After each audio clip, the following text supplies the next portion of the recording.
Welcome to Right Talk with Mike Lee. Welcome back. I have my guest this evening is Mr. Jon Jewitt. He's from Williamson County. And I would like to talk with Jon about a number of things, about mostly concerning the cultural, social, economic, and political events that have occurred since the election of President Trump, which I predicted. And my prediction was different from so-called experts, but I saw this one coming. But there are a number of things that have happened since President Trump's election. We've had statues yanked down. We had people kneeling. We've had people wearing pussy hats. We've had all kinds of things going on. But first of all, we just had Martin Luther King's birthday celebration, and we have Black History Month coming up. Would you like to make a few comments about that, Jon, please? Yes, I have a couple of items. One thing that bothers me every year around this time is you see the Reverend Martin Luther King referred to as doctor. Now, there was Dr. King, or the Reverend King, was a very bright guy, but there's lots of very bright guys. He was very eloquent. Well, there's lots of eloquent people. But the thing that made him unique, made him different, is that he was speaking the Word of God, and he spoke with the force of God. And I personally feel that it's a little bit dismissive to call him Dr. King and not Reverend King. Just the way I feel, because he was a man of God. The next thing I noticed that over the years, Black History Month comes, but I'm not aware that anybody reads a Black history book. Last year, the year before, I read the narrative of the life of Frederick Douglass. And if you aren't up on the history, Frederick Douglass was a slave on the eastern shore of the Chesapeake, and he also was up in Baltimore. And around 1850, he stole himself and made his way up to the north. And they say a lot of things about slavery, but here's an eyewitness account, and I think it's very worthwhile to read it. Another book that I found very worthwhile. Which one? That's Up from Slavery, isn't it? No, it's the narrative of the life. The narrative. Yeah, the narrative of the life of Frederick Douglass. And if you have a e-book reader or a computer, you can get the book for free from Amazon. You download the software for free and you read the book for free. So there's no reason not to read it. Another book that I really enjoyed, explains a lot about the cultures going on, is Thomas Sowell's book. Dr. Thomas Sowell wrote a book called Black Rednecks and White Liberals. And I think the book really does explain a lot, so that'd be another recommendation. Well, that's basically the 2 points I wanted to make. Thank you for inviting me today. Thank you for coming, Jon. Jon and I, we've been knowing each other a couple of years, right? Yeah, I think I first met you at a Black Baptist church, didn't I? I believe East so. Austin? Yeah. What's the name of that church? Hmm? What's the name of that church? My wife and I Oh, chuckle about that often because we charged up in the church that Sunday, and you and I think 3 other guys were sitting there. New Hope Missionary? I think we went back and met with the pastor privately and prayed before church or something like that. Yeah, that was probably the New Hope Missionary. Okay. On 7th. And I was wondering, what these guys doing in church? That's what I was wondering. Well, you know, I was born and raised a liberal Democrat, but I think I was more of a Kennedy Democrat. And you read the papers, you look at all polarization and the division and the rage that you see in the papers every day. And I really wanted to find out what it was about. Why?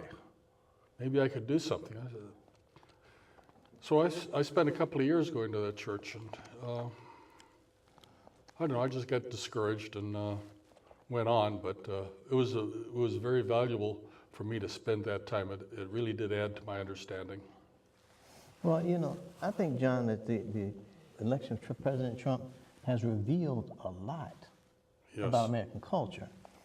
I think it's revealed that it's very complex.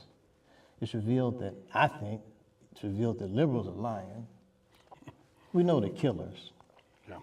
And, but they're determined about what they do. As much they're as determined about it as they were about slavery. They fought for slavery. And many African Americans may not be aware of that. They get mad about slavery, but they don't get mad about the people who did it. Well, I would hate to hold somebody's grandparents' past against them, even though that's what the Democrats are doing. But it's important to know what has happened, because if you don't understand the past, George Santayana said, if you don't remember the past, you're doomed to repeat it. And his quote goes on further, and I can't quote it exactly, but ignorance is of infants and savages that don't remember yesterday, so they can make no progress. You have to remember yesterday. The things that are going on now are, well, like in Baltimore. I used to live not far from Baltimore, and my union had a school there. And it was actually just a couple of miles of where those riots were. Anyway, I pay attention to Baltimore. And there was just a news story out that the school children in Baltimore are freezing in their schools. Well, Baltimore spends $15,000 a year per student on those schools. It's the second or third highest in the United States. Not only that, when Obama had access to the stimulus fund, he gave Baltimore $1.83 billion, that's with a B, billion dollars. And the $400 million of it, which is a passel of money to me anyway, was earmarked for the schools. But what happened to that money? The media outlet back in Baltimore got some test scores with the Freedom of Information Act, and there were 6 schools, 5 high schools and a middle school in Baltimore where not one single child tested at a grade level. So what happened to that money? You know, there's enough really smart black kids to know that they aren't born stupid. What happened? Anyway, that's sort of a rhetorical question. I kind of compiled a list of things. I think I probably sent it to you in the middle of the night last night or something, about a number of things culturally that have happened since the election. First of all, we've had Democrats have, in my view, have been behaving lawlessly. I really believe that. One of the things that happened, first of all, they needed safe spaces, then they needed counseling. And then they took it up another, as far as I'm concerned, they took it up another level. They had a lot of shooting in Las Vegas, and they shot at a few Republican legislators. Then we had Antifa, the Antifa thugs. And these are the people of love and the people of peace and the people of tolerance. Yeah. And so it seems to me that what's been revealed is that they truly are intolerant. They're tolerant of people who agree with them. Anyone who disagrees with them, they want to do away with them, it seems to me. They want to minimize them. They want to talk about them, call them names. And I guess some people were surprised that President Trump won because they called him every name. They called him everything but every name in the book. They covered about everyone. And some that weren't in the book. Yes. Well, there's video footage and pictures available floating around the web of Donald Trump being honored by NAACP. He was with Rosa Parks, Jesse Jackson, Muhammad Ali. as being a great benefactor to black people. And he was a great contributor to black children. But overnight, when he decided to run against Hillary, he became the symbol of racism in the United States. What happened? Question. Here's another example. About 4 years ago, we found out that in Flint, Michigan, the city council people who ran Flint screwed up with the water system. And they went to another source of water that had a little bit of acid in it, and that leached lead out of the piping system. So black children were being poisoned by this lead.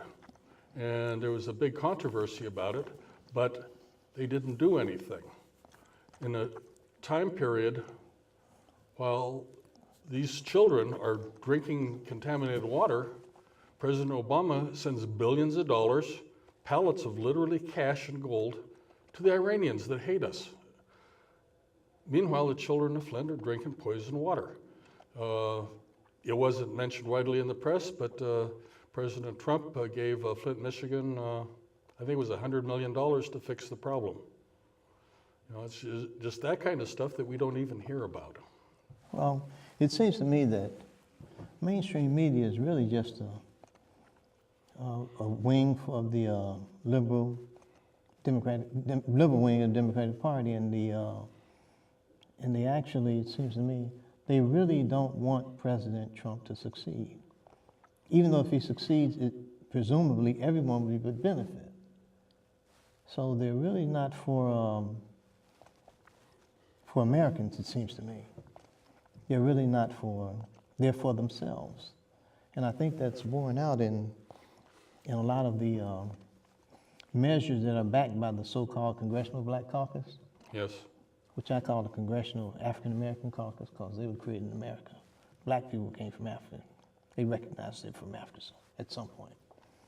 But it seems that to me that the Congressional Black Caucus is more concerned with promoting the liberal white agenda than promoting the betterment of the black lives. I agree with you on all counts, but I really don't hold it against those people because they don't know any better. I think they've been so conditioned that they are unable to think any other way. About 6 years ago, well, about 9 years ago now, the Democrats took issue with a answering machine message I had left on the county party telephone. And one of the television stations came out to interview me, and that little, anorexic blonde girl was sure that she was going to pin me down as being a racist. But we were talking about things, and I started talking about civil rights. And if I hadn't had witnesses there, I would never have believed it happened. But this young lady looked stunned, and she said, "How can a Republican be for civil rights?" Honestly, I'm not making this up, Mike. You know, and it's that they don't have any memory of yesterday. They don't think about what is happening, and they can't even see what's happening. One example is Schumer and company are bashing the Republicans over immigration policy.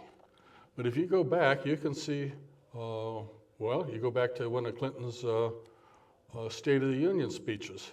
He said almost exactly what Trump is saying about immigration. Different words, but he says it. Same with Charles Schumer, and same with Obama. You know, these media people, they should be able to remember that.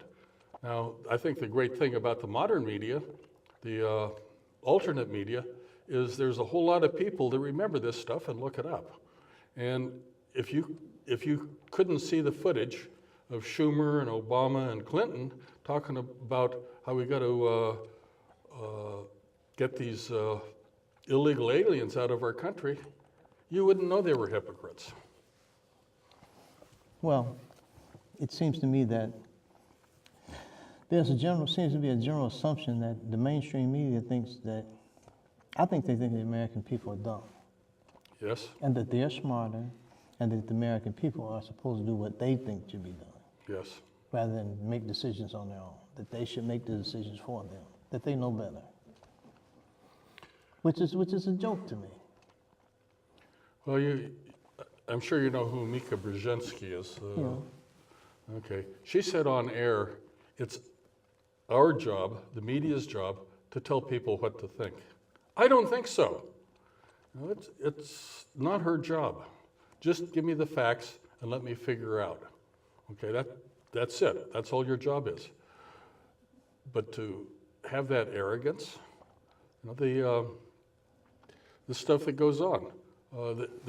After Trump about the Russia dossier, which we found out was paid for by the Clinton campaign and the Democratic National Committee. DNC and Clinton campaign? Yeah. They paid nearly $1 million altogether for a dossier that was a total fabrication. And they want to flog Trump for conspiracy. But they have forgotten that the Russian businesses gave Mrs. Clinton $143 million while they were looking for approval on sales of the uranium to them. They gave Bill Clinton, he wasn't president anymore, but they gave him $500,000. But the media doesn't talk about that. Where's that collusion? Well, I know that. I say a few things on Facebook from time to time, as you may know. Yes. And I bet it was 3 or 4 months ago I said that this so-called Russian thing is going to backfire. I mean, I've said it because I just smelled it. Sometimes I just get the sense of things, the sense of what's coming. And I didn't know anything about Uranium One. I didn't know anything about the uranium, hadn't read anything. But it's just something about it, it just didn't add up. And when the president said it was a hoax, it turns out that he may have been right on the money. Yes. I know there was a so-called terrorist event several months ago. I think he called it a terrorist event before, you know, Yes. Seems like the liberals like to investigate things for 19 years before they make a conclusion. Well, it depends. If there's any indication that it was a conservative that did the deed, they splattered all over the front pages. And mentioning that, John, it reminds me that it seems they can't find out anything about the Las Vegas shooting. I know it disappeared. It's as though as though someone somewhere, someone somewhere, wished that you would behave and act as though it never happened. I think so. It's just like the shooting of the Republican legislators. It happened. Or the I don't meeting know. of Ron Paul. I don't know the name of the person. I don't know now if it were could be pinned on conservatives. I know that person's name, his mom's name, his sister's name, his auntie's name, and everybody else. Mm-hmm. But the one thing that I'm glad to see happen, and I think it's fair, and I have a criticism of conservatives on this point, is the president is not back. The mainstream media has been so used to just putting things out there, and conservatives not saying a word. And when the president talks back, they get bent out of shape because they're not used to that. They're not accustomed to it. Speaking of which, and after the election, first of all we had the bogus recounts. Then we had there was a campaign, and I don't have too much information on that, but there was a campaign to basically intimidate the presidential electors. Yes. You were one of those electors, I believe, weren't you, John? I was fortunate to be picked as an elector for my district, and it was a little bizarre. Fortunately, I had given out a secondary email address because I was getting up to 10,000 emails a day asking me in one way or the other to betray the confidence my party had in me and vote for Hillary. To be honest with you, I 10,000 emails a day? A day. It took, I set up a spam filter to look for keywords, and they all went to the spam folder. And this one time I had 10,000 spams in the spam folder, and it took over half an hour to clear that folder.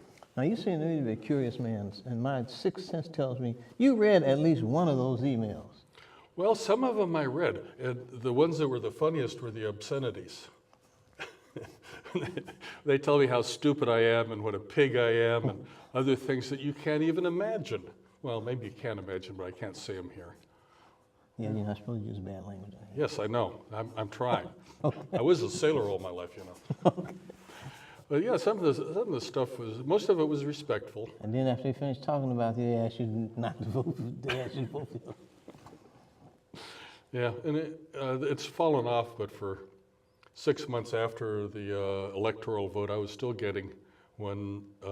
They really called you some names then, I bet. Well, are you satisfied for what you've done to our country? Well, actually, I am. You know, I very proudly voted for Donald Trump and Mike Pence. And I think they've done a great job. Well, I remember before the election, they said that if Trump were elected, the market was going to crash, the world was going to end. Yes, there was a... Trump has been elected, and we're still here so far. Well, a Nobel Prize-winning economist writes for the New York Times by the name of Paul Krugman. And Paul says, Trump's elected, the economy is going to crash and never recover. You know, I was worried. I kept my money out of the market. I would have made 40% on that money if I had left it in the market. Paul Krugman lied to me and cost me a lot of money.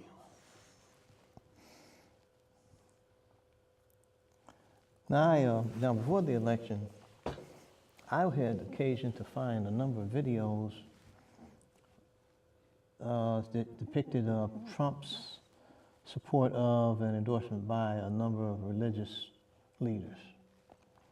A lot of the YouTube films said if some religious leaders felt like God had his hand on them and things like that.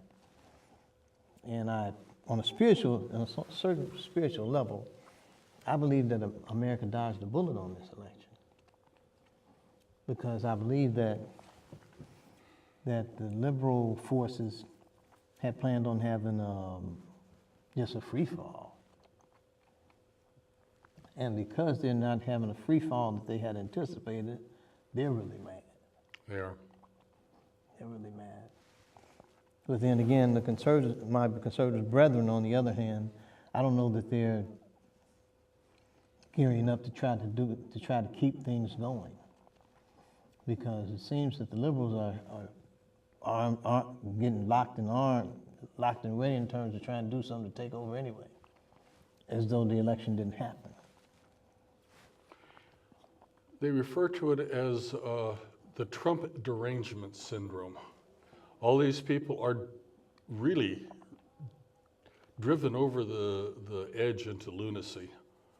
And it's amusing to watch. There's a man by the name of Victor Davis Hanson, and he is a scholar at the Hoover Institute at Stanford.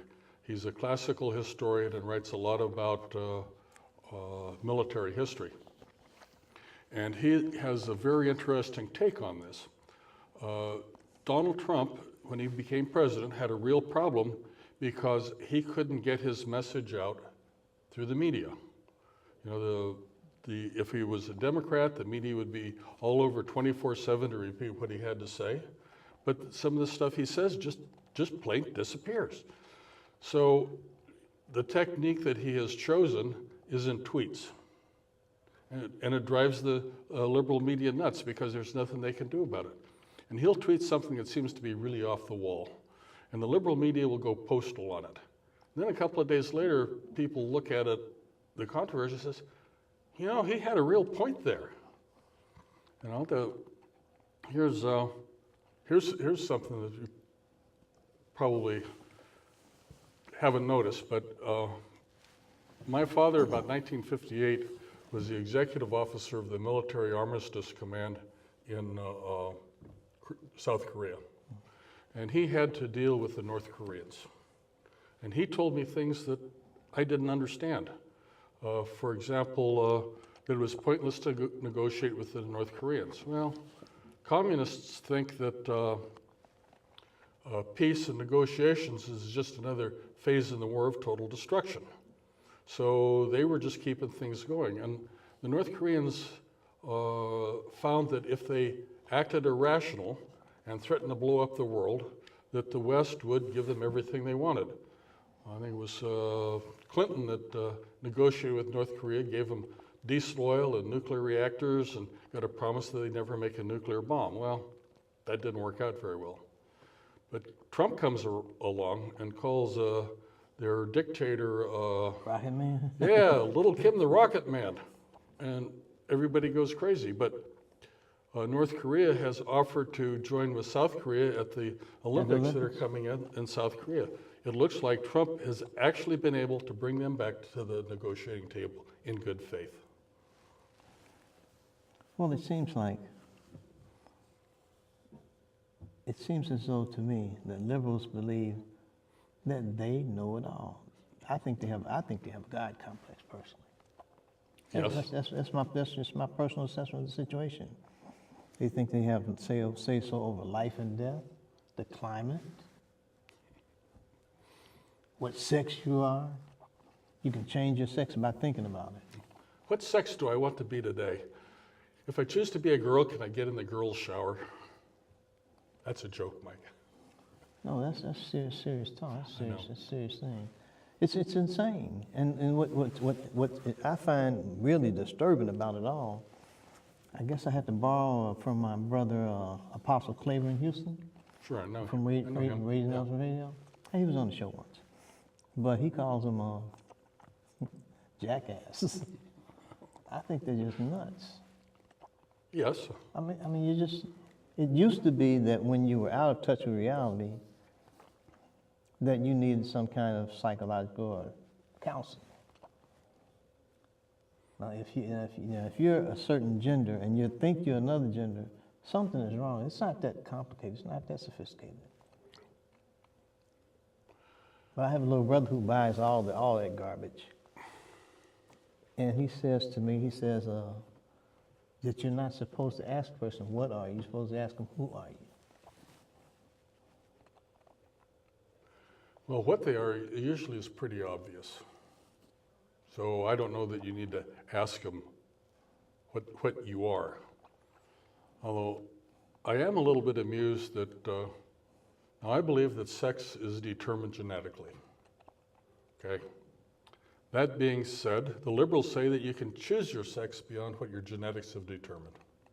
It's a choice. But that woman out was president of the local NAACP, Doziel, remember her? She was a white woman, a black woman trapped in a white body. So she wanted to say she was black. Well, everybody was outraged. She wasn't black, she was white. She couldn't. Hey, if you can choose your own sex, why can't you choose your own race? I think they made her give up the NAACP position too. Yeah, because she was the wrong race. Let's see, when you fire somebody because of their race, isn't that racist? So, anyway, I'm just amused that the liberals are really schizophrenic. You know, they say you can be any sex you want to be, but you can't be any race you want to be. They'll cast out that woman Doziel, who is a black woman in a white body, but they support Elizabeth Warren, who doesn't have a trace of Indian blood in her. I mean, they're crazy. They're irrational. Yeah, but they think they're rational, and they're very educated. I've been able to, not doubt my little brother, we just talk about, I haven't been able to talk to him about climate change. Last talked to him about climate change, he said, well, it's just warmer than I remember it was growing up. And I asked, well, how do you know what the temperature was in 1881? How do you know that this is what's happening now is any different than what happened then? You don't know. And then I was just messing with him. I said, well, your climate change, what are you going to do about tectonic plates in the earth that move? You can feel those move. I said, no, you can't feel those moves. You can feel them move when it gets drastic and there's going to be an earthquake or something like that. But before that, you can't feel it. Well, usually the movement is so slight you can't feel it. And I think my wife picked up a copy of, we went to a Nation of Islam event, which we attend a lot of their events. And I think my conservative brothers need to reach out and make some connections in that connection, because they actually believe in God, I believe. And I skimmed a piece of edition of the Final Call recently. He said it felt like these are extreme climate changes were God's punishment on America, which is, was fine. And, well, at least they have some concept that there is probably a God. But I believe that liberals, particularly white liberals, and African American followers believe that, as far as African American followers go, I think God is a celestial vending machine. You put a quarter in, pull a lever, and you get what you want. Or a slot machine. Yeah. But I wish that people generally begin to take a critical look at things. But critical thinking is something that's in short supply nowadays, it seems. It seems that most people, now my wife educated me on this point.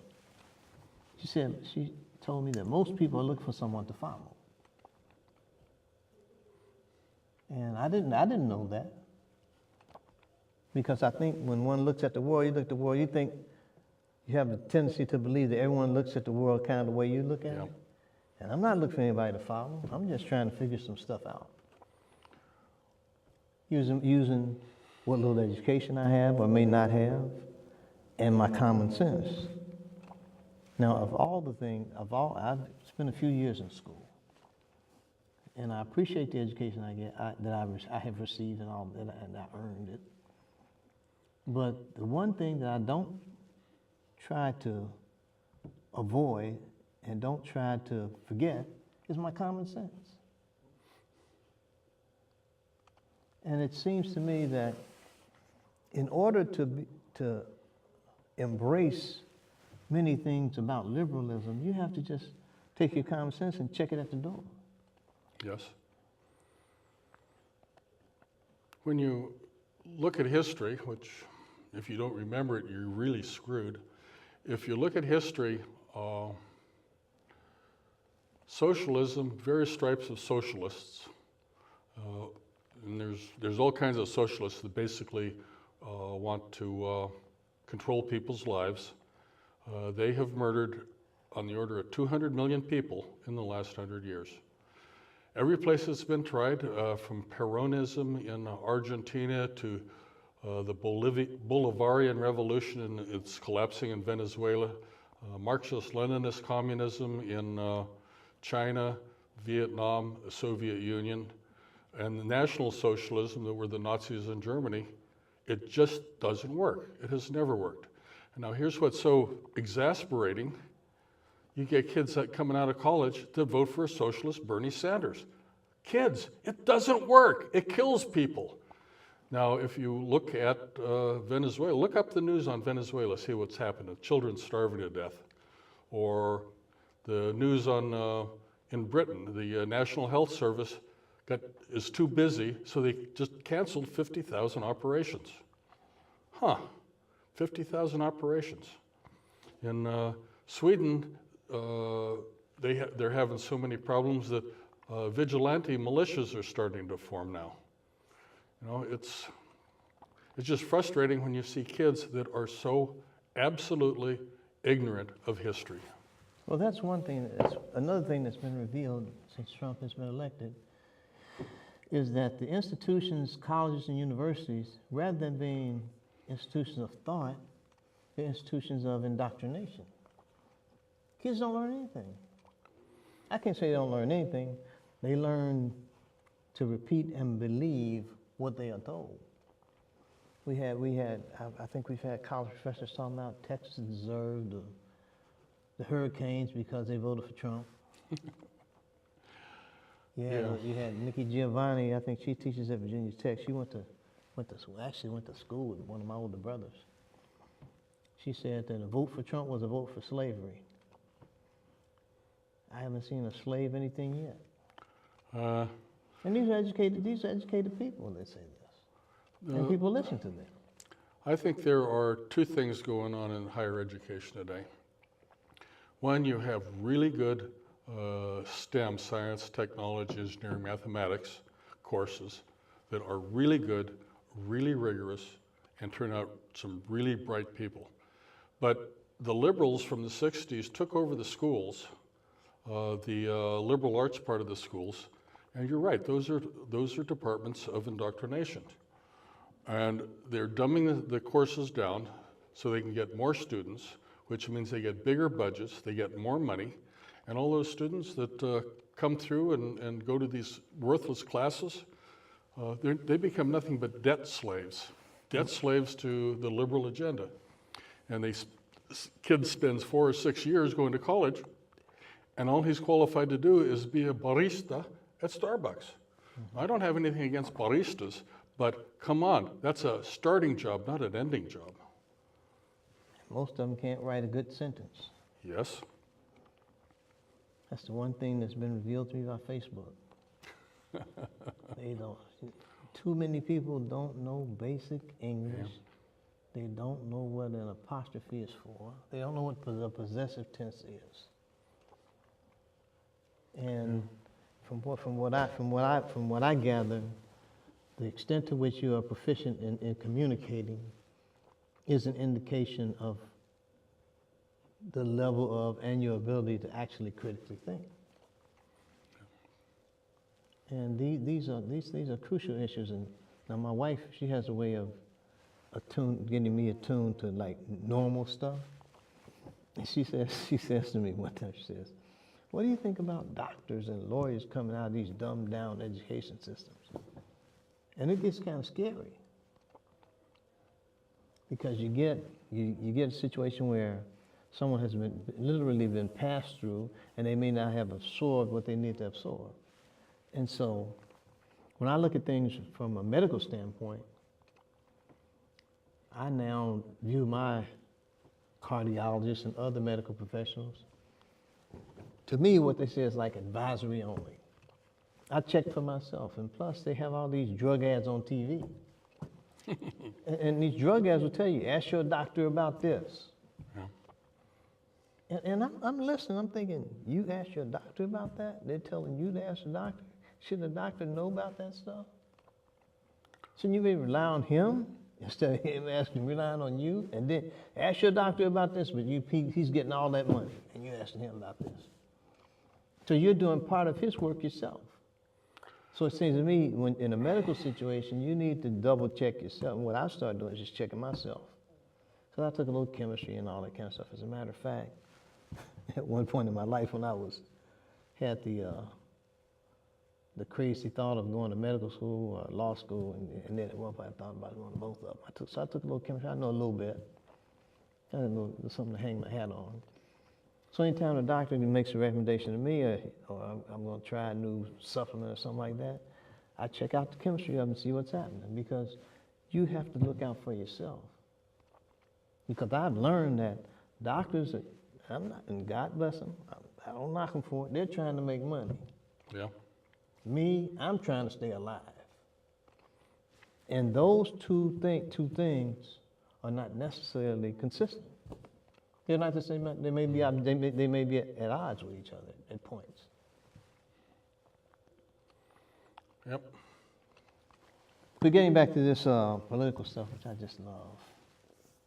My wife hates it, I think, secretly. She won't tell me, but it's okay. Well, a topic that you just brought up, out in California a year or two ago. You mean the People's Republic of California? You know, my family moved to California in 1849. My parents, my grandparents met at a stagecoach station there in Sonoma County. My parents met at the old Santa Rosa Hotel. And I went to high school in Berkeley, and it used to fill my heart with joy coming underneath the Golden Gate Bridge on the ship. Oh, yeah. And now it's horrible. But there was a educator in the state education system They came out and publicly said that they wanted to cancel all the courses in algebra and calculus because only white kids could pass those courses.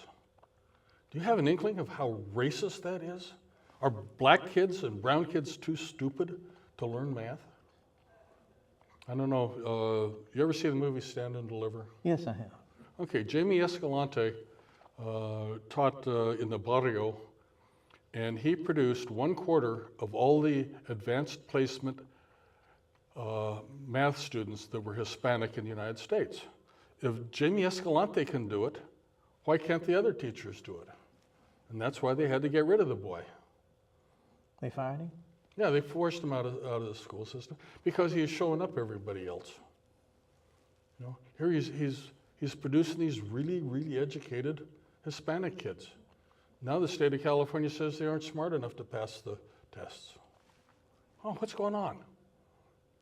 Well, at one of the, I was at the Juneteenth booth. I've had some very revealing moments here in Austin. At a Juneteenth booth, I was at a Juneteenth booth a couple of years ago. And a guy walked by, had a t-shirt on, and it said, "What part of well-regulated don't you understand?" And I looked at it and I thought about it, I thought, you know, slave plantations were pretty well regulated, weren't they? Yes. They had breeding people, breeding animals. They had a lot of regulation there. And so when I think about regulation of human beings, to me that was the ultimate form of regulation, which was slavery. And so when I hear a white liberal talk about regulation, I'm thinking, yeah, that's not too far from slavery. And to me, that's what's happening in the urban areas. They're being regulated. Yes. And they are democratically controlled. They usually have poor schools. Family structures are not the best. And they vote for more of the same. So I say it on Facebook all the time. They're just plantations. Yep. They're 21st century plantations. Yeah, there's. Now the intent may not be the intent, but that is the result. And I'm not saying that white liberals don't have good intentions, but I have read that the road to hell is paved with good intentions. My mother used to tell me that. I just heard, I don't even remember my mom saying, I just remember reading it somewhere. Yeah. I just try to read as much as I can. It's something that Well, I don't think my mom and dad were both Mississippi sharecroppers. I understood they had 10 years of education between them, but my big brother tells me they each went to the 6th grade. In the 60s, Johnson was president, and he started the Great Society and the War on Poverty. At the same time, they had a Democrat mayor of Detroit by the name of Kavanaugh. And Johnson and Kavanaugh were going to make Detroit the poster child for progressive politics. Now, at the time, Detroit was the highest per capita income city in the United States, and the African ancestry community there was the richest community of descendants of Africans anywhere in the world. Okay, now here it is, half a century later. The black family has been all but destroyed. It used to be, before Johnson started, 70% of all black kids were in a mother-father household. Now it's 30%. We have as much welfare, we have as much poverty as we ever had before. We've spent a lot of money, $20 trillion. And all we have to show for it is the destruction of the black family, and Detroit is a smoldering wasteland. Now what gets me is, it's obvious this has happened. You don't need to be a rocket scientist to look at it. How come liberals can't associate their policies with what they've done? Well, I think that many people, and I have great discussions with the pastor of my church, and I notice, and our discussions take a long time, but and I'll be visiting with him again this week. But it seems to me, when I last talked, he asked me, he says, Michael, I don't understand how a man can think he's better than another man because of the color of his skin. That was the bottom line question of our discussion. And I thought to myself, a man has a constitutional right to be a damn fool if he wants to. He does. Yes. But why I don't have to bother with that. If he's a damn fool, there's something to do. There's something to do with a fool, and that one of the things is to stay the hell away from him. And you certainly don't vote for him. And it's like, why should I worry about what somebody else is thinking? I need to be concerned about what I think. It's that, and then there's always what I call the biggest excuse in the world, which is racism. But nobody else was in slavery. So yes, they have. Slavery didn't start in America. Slavery has existed ever since man has been on earth, just about. Probably. So to me, that's no. Well, racism, well, slavery. Well, man, get over that. Now, if you say get over it. It's gone. It's 200 years ago. You might ask him, how long did they pick cotton? They didn't pick any cotton, so get over it. And I was kind of laughing when they were talking about taking out all these statues. How are you going to be mad about what happened 200 years ago? Today. It happened 200 years ago. You can't do anything about it. What you want to do, dig up George Washington and Abraham Lincoln and Thomas Jefferson and spit on their ashes? What do you want to do? What do you want? The worms got them. Well, it's curious that they released the Kennedy assassination papers. Okay. Yeah. All right. I don't really care, but in there they investigated everybody that had any ties to terrorist organizations, and they found out that LBJ for a while was a Klansman. So come on, let's take the name off of LBJ High School. Let's put Harriet Tubman's name on it. Hey, LBJ was a Klansman. He was a racist bigot. Come on, let's take the name off. I mean, it accomplishes that. Now, my good buddy who's a judge up in Tennessee, he said a reply to something you said on Facebook. And he's an emotional. I'll stop right there. I can say a couple other things, but it's what good is it doing to be mad about a flag? You're mad about a flag, and they're aborting back black babies probably at a 2-to-1 rate, and you're worried about a flag. About 1,000 black babies a day. Wait. You're supporting Planned Parenthood, and you're worried about a flag, and you know what they're doing. Well, they say and I believe, and I've written it many times, and I believe it comes down to affection. I think many African Americans are really afraid of white people or intimidated by them, and they want them to like them. Because your racism can't do anything to me. It can't do anything to me. John is a racist. Yeah. You want a hamburger, man? Well, I mean, what the heck? So what? The term racism has been used as a cudgel so often, so many times, that it has become meaningless. Here you get like Trump. President Trump was given awards because he helped black kids. Down in Haiti, he paid for Ron Paul, who's a surgeon, to go down there and provide eye surgery to black kids in Haiti. And now he's a racist? Come on, guys, I don't think so. Every black person that has come out and said anything that works for him said, There is no racism there. He treats us all the same. He treats us good. You know, so what I'm saying is that that term has been used so often, with so little thought, and so broad that it's meaningless now. Well, it's a convenient tool. It's a convenient excuse. And it actually carries a lot of power to accuse someone of that, because it's not something that someone wants to be. But if you can use something so much that it loses its force. Yes, exactly. But my African American brothers and sisters, to me, enough's enough. It would seem to me. And then I guess I find it quite incredible that they have the nerve to call themselves Christians.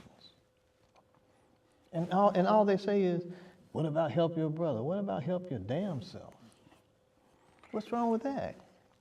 And I thought about this probably last night, in the middle of the morning night or something. Help your brother. You want your brother that you're constantly calling names to help you. Why don't you just forgive him and go on about your business? You're saying, help me, and I'm calling you names the whole time. That doesn't even make sense. Nope.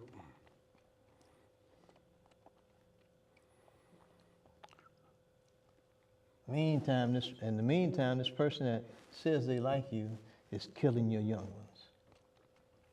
And you're cool with that. Yeah. It makes no sense. Just basic common sense. You know, there's when I went to the black churches and I asked people,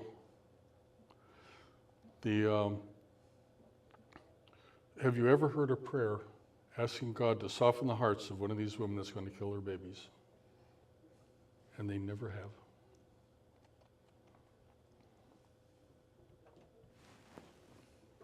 Well, I've learned that, and I try to learn something every day. I've learned that many African Americans, they vote Democrat because their mama voted, their grandmama did this, their granddad did that. It doesn't seem to be a reasoned and logical decision that they came to. Because as far as I'm concerned, there's no way in the world you can believe in God and call yourself a Christian and vote for that garbage. Yes. There's no way.